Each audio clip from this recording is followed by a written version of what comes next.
I'm here in London, outside the Gibson Garage, or more for the vernacular, Gibson Garage, but that sounds weird in this case, so we're going to call it the Gibson Garage. And because we're here, I thought we'd take a look at Gibson's only European store, and then we'll talk a little bit afterwards about the elephant in the room when it comes to guitar brands opening up their own stores. Let's go take a look.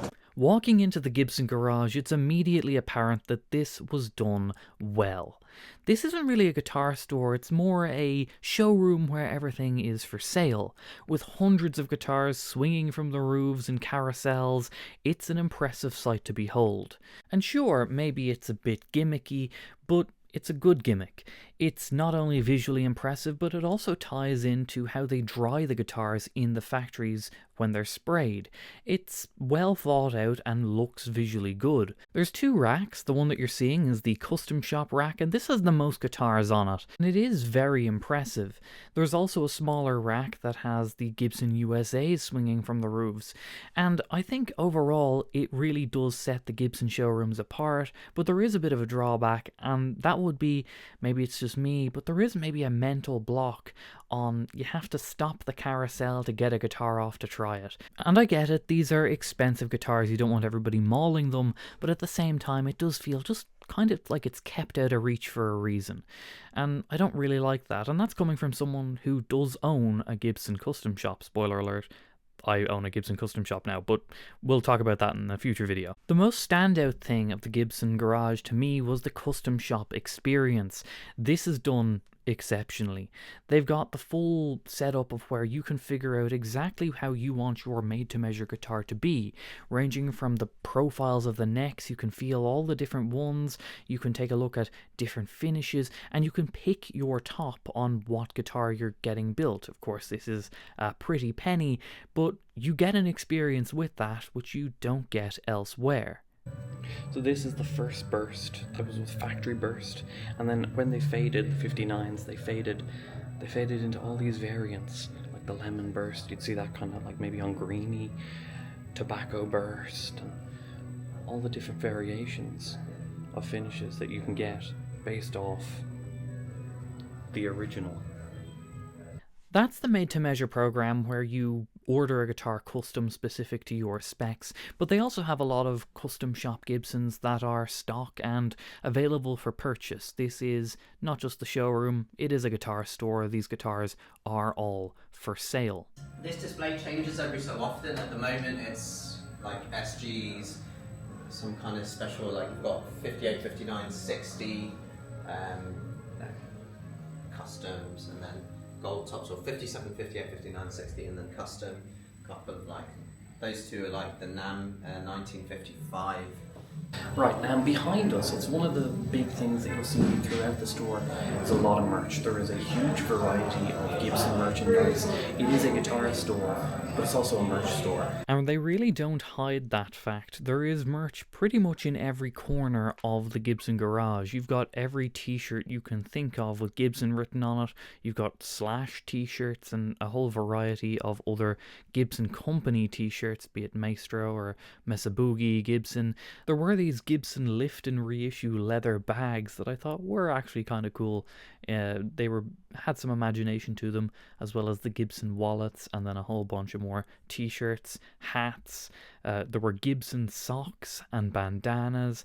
Pretty much anything that you could put Gibson's name on, there was something with Gibson's name on it. And that's just the wearable merch. Then it was into the patches, the coasters, the cups, mugs, Gibson signs and license plates, dog collars even. There were shopping boards, Gibson clocks. This is definitely a huge part of the garage's business, is selling merchandise, not just guitars. There is so much merch around the store. My microphone wasn't working here, but here I'm telling you about something that they do every few months, which they call Lefty Lounge, which is where they take a section of the store and just put lefty guitars in it. And this is probably the most of one brand of lefties that I've seen. Acoustic, semi-hollows, Les Pauls, and this is all the way up to custom shop stuff. It is cool that they haven't excluded the lefty players, but there is a category of people that is somewhat excluded here. There are hundreds of guitars in the Gibson Garage London, There are 8 basses. This is Epiphone and Gibson, by the way. This is every bass they have in the store, including this pretty cool Gene Simmons signature Firebird. If you're a Kiss fan, kind of interesting. But that's it for bass players. Now, one thing I like about traditional guitar stores is the concept of you never know what you're going to get. And that mainly comes from, well, certain new stock, but a lot of the time it's pre-owned stuff, the stuff that you just don't know what you're going to find when you walk in. That's my favourite part of guitar shopping. And you might think that that's kind of one thing that the Gibson Garage doesn't have. Because they're a Gibson showroom, everything that they have is going to be on the Gibson website. It's going to be your standard stock stuff. And for the most part, that is true. But they also have somewhat of a workaround with that, because they have exclusives to the Gibson Garage that you can only get from the garage, and also you can get the mod shop. They have those available in stock as well. So there is an element of you never know what you're going to get here, which I do appreciate. That is something that I think makes guitar shopping exciting. So it's nice that they kept an element of that in what would normally be just a showroom. This is an example of a mod shop that they have in stock, this green metallic 67V with the vibrola, and of course that sparkly 335 as well. And this here was the lightest Firebird I've ever picked up. It was incredibly light, but these are just things that you never would know were there until you go in. One thing I did know was there, and I was excited to get my hands on, was the Mesa Boogie Mark 7. I was really excited to play one of these. They're very hard to come by, and this would have been my first opportunity to do so. Unfortunately, it led to disappointment. I was going to play one of these 70s USA customs through it and go full John Sykes with the Mesa Boogie Mark 7, but when I asked, the employee said that it wasn't working, which a little bit embarrassing for Gibson, as it doesn't really help to debunk the concerns around reliability of Mesa Boogie amplifiers. But I did play through a different type of Mesa Boogie. It wasn't the one I was hoping for, but I'm sure we'll get to play through a Mark 7 at some point. That's the Volute 70s Les Paul custom, but built in Gibson, USA.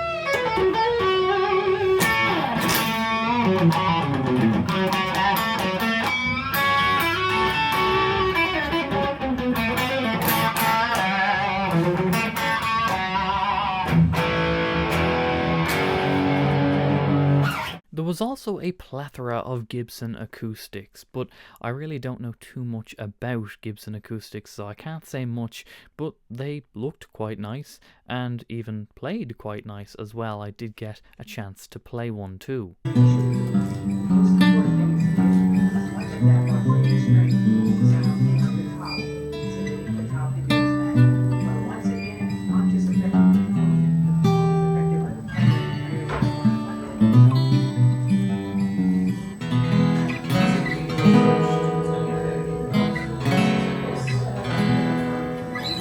The downstairs of the garage has the Epiphones and Kramers, and while it's not as fancy as upstairs, I actually do prefer the vibe of downstairs. It's not as high stakes. Upstairs it's custom shop Gibsons. Downstairs you can actually pick up a guitar off the wall. They're not locked into it like upstairs. They're not away in a carousel. It just feels a lot more inviting, and I just prefer the atmosphere down here. And the guitars look nice too as well. I really like this metallic red Firebird. This looked really nice in person. Gold hardware, mini humbuckers, it looked really good. There was also a more stripped back rock and roll one humbucker version, and then a whole wall of Epiphone Vs. I'm a sucker for Vs, and none of these were chained to the wall either. You could take them up and play them, and I really prefer that over feeling like you're not wanted to play any of the instruments. Here you could do that. Downstairs is also an area where they've got this stage and they have bands perform on occasion, and a whole bunch of Mesa Boogies as well. Then there was the Kramer room, and this is really well done as well. It's apparent that the Gibson budget does extend to Kramer, at least in the design elements. This room is as 80s as it gets. You've got cassettes on the wall as just decoration pieces, old TV screens with your somewhat cliche retro wave Kramer stuff, and then you've got a whole lot of guitars. But even in this room, it's not immune to the merch aspect of it. It's a little bit like Disneyland. There is merch in every corner. Ultimately, the Gibson Garage London is done very, very well, and if you were in the location, I absolutely would recommend stopping by and just seeing it in person. I walked out very impressed. They did it about as well as they possibly could. It is somewhat of a tourist destination, and understandable why. The staff were very helpful, very nice and friendly, and no one was expecting me to stop by and film either. I didn't give them any pre-warning. I did have to get the approval from the employees. They had to call Gibson's artist people to allow me to film in here, so thank you for that. But this is just a genuine look at what you get at the Gibson Garage when you show up on the day, and I was impressed by it. I walked out with a smile on my face, and for that reason I can't not recommend you stopping by and having a look yourself. So that was the Gibson Garage, and I'll admit, my initial impressions going in, I thought it was just going to be like a regular guitar store, although it is quite different. It's a showroom. It's also somewhat of a merch store, but in the state of music these days, where every band is a touring t-shirt sales artist, I guess, you can't really blame them, but they do that. I think really though, the elephant in the room is that they are perhaps competing, actually I'm going to remove the word perhaps, I would say full-on competing with their dealers, because that is like the made-to-measure program where you go in and you pick your top. I don't think you can do that in a dealer. You can do that in a Gibson Garage. Gibson have opened 3 so far. They opened one in Nashville, they opened this one in London about 1.5 years ago, and then they opened up one just recently in, I believe, Miami. Fender have also kind of done a little bit similar. They've opened more so in Asia. That's a police Tesla? I've never seen that before. Anyway, Fender have done the same sort of concept, but more so in Asia. They opened one initially in Japan, and I believe they've just opened one in Beijing as well. No USA stores just yet, but I wouldn't be surprised if we see that in the next coming couple of years. Then the only other 2 guitar brands with their own stores that I can think of is ESP. They've been doing that for years, just it's not called ESP, it's Big Boss. That's owned by ESP, and that's just solely in Japan, but ESP Japan is a whole different thing. And then there's also the new edition of the Emerald store in Miami, or outside of Miami in America, and Emerald are from Ireland. So there's only 4 guitar brands that I can think of that have got guitar stores. And I think Emerald are the only one that go direct anyway. Gibson also sell direct, essentially, through this store. You can buy the guitars that are there. You can buy the guitars online. So it is maybe writing on the wall, I think, of what the future is going to be when it comes to guitar retail. A guitar brand, especially a big one, can save the 40% cut or so that they give to a retailer and be their own retailer, even on a commercial, busy street in London. I have no doubt that the rent of this place, it's a big place, I can imagine it's pretty high, and yet it's still a venture that has been profitable for Gibson. So I think that's going to be the potentially a sign of the future of guitar retail, at least for now. So that's my trip to London and the Gibson Garage here.